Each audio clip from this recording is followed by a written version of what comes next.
एक गांव का नाम गुड़ियानी था, जो अपनी हरियाली और शांत माहौल के लिए जाना जाता था। जिस सैनी परिवार की बात हो रही है, उसके मुखिया चौधरी हरनाम सिंह थे। चौधरी साहब गांव के सबसे इज्जतदार और अमीर किसानों में से एक थे। उनकी एक बेटी थी, जिसका नाम प्रिया था। प्रिया बहुत सुंदर और संस्कारी थी। उसी गांव में सुमित नाम का एक नौजवान भी रहता था। सुमित के माता पिता बचपन में ही गुजर गए थे और वह अपनी मेहनत और ईमानदारी के दम पर अपना जीवन चला रहा था। वह दूसरों के खेतों में काम करता था, लेकिन उसका सपना था कि एक दिन उसका भी अपना छोटा सा खेत हो। सुमित मन ही मन प्रिया को पसंद करता था। जब भी प्रिया मंदिर जाती या खेत की ओर आती, तो सुमित उसे छिपकर देखता था। लेकिन वह अपनी गरीबी और चौधरी साहब के रुतबे के कारण कभी उससे बात करने की हिम्मत नहीं जुटा पाया। एक दिन गांव में तेज आंधी और बारिश आई।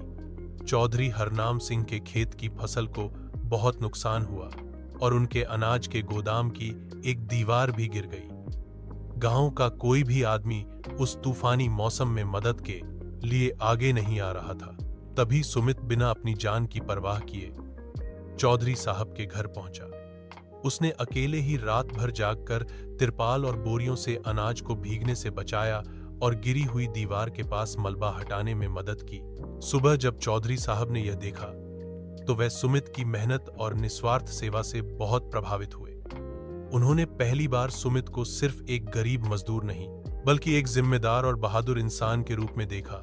चौधरी साहब सुमित के पास गए और उसकी पीठ थपथपाते हुए बोले, बेटा, तुमने आज जो किया वह कोई अपना भी नहीं करता।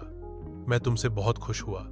मांगो, तुम क्या इनाम चाहते हो? सुमित ने हाथ जोड़कर विनम्र से कहा कि मुझे कुछ नहीं चाहिए, और सभी साथ में खुशी खुशी रहने लगे।